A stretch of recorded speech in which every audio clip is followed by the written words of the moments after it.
Hello friends, ફિલહાલ બેબા ખ્યાતિમાં આપનું સ્વાગત છે। આજે હું તમને બતાવવાની છું કે મેં કેસુડાના ફૂલ તમને ખ્યાલ હોય તો માર્ચ મહિનામાં જ્યારે હોળી ધૂળેટી હતી ત્યારે ખૂબ લાવીને સૂકવી દીધા હતા। તમે પણ આવી રીતના મેં તમને કીધું સૂકવી દેજો, હું તમને અલગ અલગ વસ્તુઓ બતાવીશ એમાં। તો એના પાવડરથી આપણે કેસુડાથી આ બધા સાબુ બનાવ્યા છે નાના બાળકો માટે। તમે જોઈ શકો છો શેપ ને બધું, તમે કોઈ પણ શેપમાં બનાવી શકો છો, ના હોય તો વાટકીમાં પણ બનાવી શકો છો। આને બનાવવા માટે કઈ કઈ વસ્તુઓનો યુઝ થશે એ બધી હું તમને આજે બતાવવાની છું। અને તમે અત્યારે છોકરાઓને વેકેશન ચાલે છે તો એક્ટિવિટી પણ કરાવી શકો છો આવું ઘરમાં। અને આપણે જે બનાવ્યું છે એ બકરીના દૂધમાંથી જે સોપ બને છે એમાંથી બનાવ્યો છે, જેનાથી તમારા બાળકની સ્કિન ખૂબ જ સ્મૂથ અને એકદમ સોફ્ટ થશે અને એને કોઈ પણ તકલીફ સ્કિનની નહીં થાય। અને એમાં કોઈ પણ જાતના આપણે કેમિકલ યુઝ નથી કર્યા, પાવડર ને એવું જ બધું નાખ્યું છે કેસુડાનો, બીજું કોઈ વસ્તુ એવી યુઝ કરી નથી। તો એને કેવી રીતના બનાવવાનું છે એ બતાવું છું। બીજું, આને જ્યારે તમે બનાવી નાખો પછી સ્ટોર કરો એટલે આમાં આપણે કોઈ કેમિકલ નથી નાખતા, પ્રિઝર્વેટિવ નથી નાખતા, એટલે આ આપણી ગરમીમાં ને એમાં થોડું આપણને ચીપચીપું લાગવા માંડે છે સ્કિનને। બહારના સાબુ હોય ને એ આપણને ચોંટે નહીં, પણ આમાં આપણે એવી રીતના કોઈ વસ્તુ નાખતા નથી એટલે આ તમારી સ્કિન પર ચોંટતા હશે। તો એને કોઈ પણ પ્લાસ્ટિકની બેગમાં રેપ કરીને અથવા તો જે પેલા ફૂડ ગ્રેડનું આવે છે ને પ્લાસ્ટિક, જેમાં આપણે ફૂડ પેક થઈને આવતું હોય છે વેજીટેબલ્સ ને બધું, એમાં પણ તમે એને પેક કરીને મૂકી શકો છો। તો હવે આને કેવી રીતના બનાવવાનું છે એ હું તમારી સાથે શેર કરું છું। અહીંયા મેં છોકરાઓ માટે કેસુડાનો સાબુ બનાવવા માટે ગોટ મિલ્ક બેઝ આવે છે સાબુનો। ગોટ મિલ્ક એટલે કે બકરીના દૂધનો જે આવે ને એનો સોપ બેઝ આવે છે માર્કેટમાં, એ 1 કિલો મેં લીધો છે, એટલે મારે બીજા બધી વસ્તુઓ બનાવવામાં પણ મને ચાલે। એટલે આ 1 કિલોમાંથી આપણે 100 ગ્રામ જેટલું આપણે કાઢી લેશું અને પછી એમાં શું શું મિક્સ કરવાનું છે એ હું તમને બતાવીશ। ગોટ મિલ્ક એટલા માટે કે નાના બાળકોની સ્કિન એકદમ સોફ્ટ અને એવી હોય છે અને પતલી પણ હોય છે, તો એ લોકોને કોઈ રેશિસ ના પડે, કોઈ પણ વસ્તુનું રિએક્શન ના આવે એટલા માટે, અને એકદમ સોફ્ટ રહે એના માટે મેં આ ગોટ મિલ્ક સોપ બેઝ લીધો છે। એની હું લિંક આ બધાની ડિસ્ક્રિપ્શન બોક્સમાં આપી દઈશ, તમે જોઈ લેજો। બીજું, તમારે આ નથી લેવું તો તમે ડવ લઈ શકો છો, અથવા નાના છોકરાઓનો જે પણ સાબુ હોય, હિમાલયાનો કે તમે જોન્સન એન્ડ જોન્સનનો જે વાપરતા હોય એની સાથે પણ તમે આ વસ્તુ બનાવી શકો છો। એવું નથી કે તમારે આવું ખરીદવું જ પડે, પણ આ તો હું મારા ઘર માટે બનાવતી હોઉં છું, મારા ભાઈના છોકરા માટે કે એના માટે, તો એના માટે મેં ખાસ આ ગોટ મિલ્કનો સાબુ મંગાવ્યો છે। હવે એને હું 100 ગ્રામ જેટલો કાપીને પછી તમને બતાવું છું। એમાં મેં લગભગ 80થી 100 ગ્રામ જેટલો સાબુ કાપી લીધો છે। હવે એને આપણે જ્યારે સોપ બનાવવાના હોઈએ ને ત્યારે એને આપણે નાના નાના ટુકડામાં કાપી લેવાનું છે, કેમ કે આના પહેલાં મેં તમારી સાથે સાબુ બનાવતા શીખવાડ્યું છે અમુક, એમાં બી મેં કીધું છે તમને કે તમે નાના નાના પીસમાં તમે એને કાપી લેશો ને તો એ મેલ્ટ સરસ થઈ જશે અને બહુ જલ્દી ઓગળી જશે અને ફટાફટ બની જશે। એટલે આને આપણે ઝીણા ઝીણા પીસમાં કાપી લેવાનું છે। તમે એવું હોય તો ખમણી પણ શકો છો, પણ આમાં વાંધો નહીં આવે, એટલે હું ઝીણા ઝીણા પીસમાં એને કાપી લઉં છું। હવે આની અંદર શું શું બીજું ઉમેરવાનું છે, હું આજે બનાવવાની છું કેસુડાનો સાબુ। કેસુડા એ છોકરાઓ માટે અને મોટા માટે બધા માટે ખૂબ જ ઉપયોગી છે। તો એનાથી છોકરાઓની સ્કિન એકદમ જે આ તડકામાં અત્યારે રમતા હોય કે એવું હોય ને ઉનાળાના વેકેશનમાં, એ બધું ક્લિયર થશે એનાથી। મેં અહીંયા તમને આગળ ઉપર શેર કર્યું હતું ત્યારે કેસુડાના ફૂલ મેં અહીંયા ડ્રાય કરીને એક ડબ્બામાં ભરી લીધા છે, લગભગ 500થી 1 કિલો જેટલા, તમે જોઈ શકો છો આ રહ્યા, એ મેં સૂકવી દીધા હતા। હવે એને મેં છે ને ડબ્બામાં ભરીને મૂકી દીધા છે।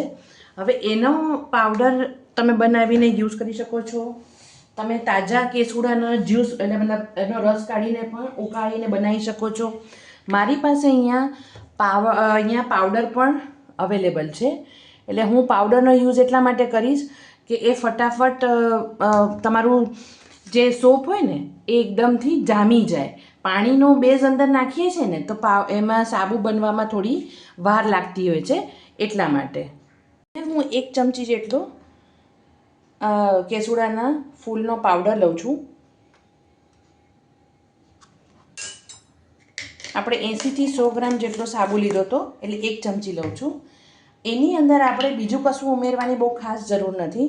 1 ચમચી અહીંયા હું માર્કેટ બેઝ એલોવેરા જેલ ઉમેરવા જઈ રહી છું. તમે કંઈ પણ ઉમેરી શકો છો તમારી પાસે હોય. આપણે પ્લાન્ટ બેઝ નથી ઉમેરવાનું, નતર પછી એ વસ્તુ સેટ નહીં થાય અંદર. પછી અહીંયા ગોટ મિલ્કનો છે, એટલે બકરીના દૂધનું જે છે એ તો છે જ, પણ છતાં એને ઓવર સ્મૂથ બનાવવા માટે હું અહીંયા ગ્રેપસીડ ઓઇલ આવે છે એ લીધું છે, એટલે કે દ્રાક્ષના બીજનું તેલ છે. તમે કોકોનટ ઓઇલ 1 ચમચી જેવું લઈ લેજો. હું અહીંયા ગ્રેપસીડ ઓઇલ લઉં છું 1 ચમચી જેવું. એ નાખી અને પછી આપણે એને મિક્સ કરી દઈએ. હવે અહીંયા થોડું મિક્સ થાય એના માટે હું ગુલાબજળ બી થોડું નાખી રહી છું, જેનાથી એનું પેસ્ટ બની શકે. અને એવી રીતના આપણે રેડી કરીએ છીએ. ગુલાબજળ પણ બાળકોને અને મોટાને બધાને ખૂબ જ ઉપયોગી છે. એવું નથી કે આ સાબુ બાળકો માટે જ બનાવી શકાય છે, તમે તમારા માટે બી બનાવી શકો છો. અહીંયા આપણું આ મિશ્રણ રેડી થઈ ગયું છે. હવે આપણે એને કેવી રીતના સાબુ આપણે ડબલ બોઇલમાંથી ઓગળવાનો છે એ બતાવું છું તમને. અહીંયા એક પેનમાં મેં થોડું પાણી ઉકાળવા મૂકી દીધું હતું. એની અંદર આપણે એક બાઉલ મૂકી દઈશું. એ ગરમ થાય એટલે તરત જ આપણે અંદર જે આ સાબુના પીસ કર્યા હતા ને ગોટ મિલ્કવાળાના, એ અંદર નાખી દઈશું. એટલે એ ઓગળવા માંડે. એની અંદર પાણી ન જાય એ ખાસ તમારે ધ્યાન રાખવાનું છે.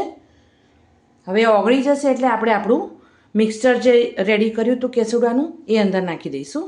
અહીંયા આપણો સોપ જે હતો આપણે નાખ્યો હતો એ એકદમ મેલ્ટ થઈ ગયો છે. હવે એની અંદર આપણે જે પેલું હતું મિક્સચર એ નાખી દઈએ છીએ.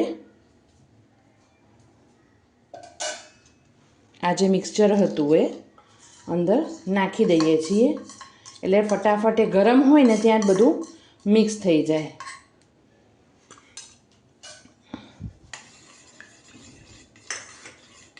તમે જોઈ શકો છો એનો કલર બહુ સરસ આવ્યો છે. હવે તમે આ ટ્રાન્સપરન્ટ જ્યારે ઓલામાં બનાવો ને તો એકદમ ઓરેન્જ કે રેડ જેવો આવશે, પણ આમાં તમારે આવી રીતનો મિલ્કી ટાઈપનો આવે.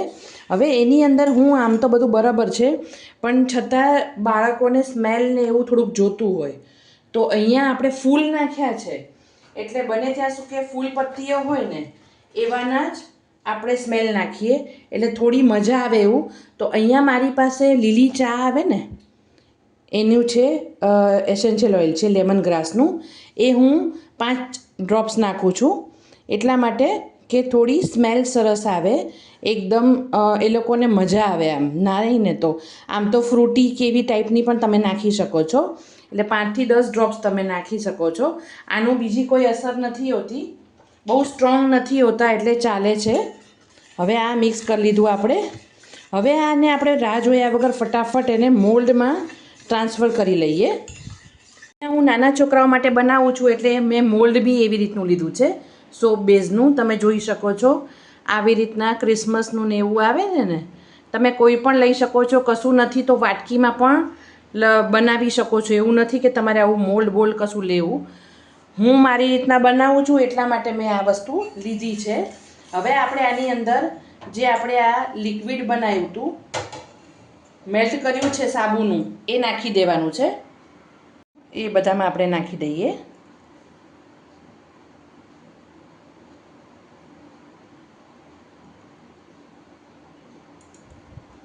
છોકરાઓને આવા અલગ અલગ મોલ્ડ હોય ને તો મજા આવે, પણ તમારી પાસે જે હોય એ તમે નાખી શકો છો આરામથી. ના હોય તો પણ તમે વાટકીમાં કરી શકો છો.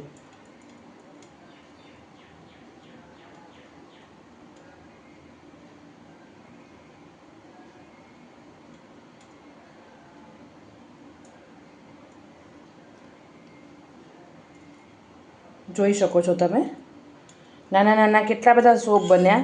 હવે આપણે આ લોકોને આરામથી આખો મહિનો બી આમાં નવડાવવા હોય ને તો નવડાવી શકાય, બહુ વાંધો આવે એવું નથી. આ એક છે એ નાનો બન્યો છે. હવે આને આપણે લગભગ 2 થી 3 કલાક જેવું બહાર રાખશો તો પણ જામી જશે, ફ્રીઝમાં રાખશો તો પણ જામી જશે. હું તો એને લગભગ બહાર જ રાખી દઈશ, કેમ કે ફ્રીઝમાં પછી છે ને પાણી છોડે છે, એટલે એમાં આપણે નથી રાખતા. હું આને પંખા નીચે મૂકી દઈશ 2-1 કલાક માટે. પછી આપણે એને બતાવીશ તમને કે કેવા લાગે છે અને કેવી રીતના એને સાચવવાના છે. અહીંયા આપણા કેસુડાના સાબુ પણ રેડી થઈ ગયા છે, તમે જોઈ શકો છો. શેપ કેટલા સરસ સરસ છે એના, કેમ કે મેં છોકરાઓ માટે જ બનાવ્યું છે એટલે એવી રીતના જ મોડ લીધા છે. તમે જેવા પણ લઈ શકો છો. એક મોલ્ડ બહુ જ સરસ છે. તમે આવા કરીને તમને જો આવડી જાય ને તો તમે એને સેલ પણ કરી શકો છો. અલગ અલગ વસ્તુઓ તમે નાખીને પણ એ રીતના પણ કરી શકો છો. હું તો કરવાની જ છું આગળ ઉપર, પણ આ તો જસ્ટ તમારી સાથે બી શેર કરું છું.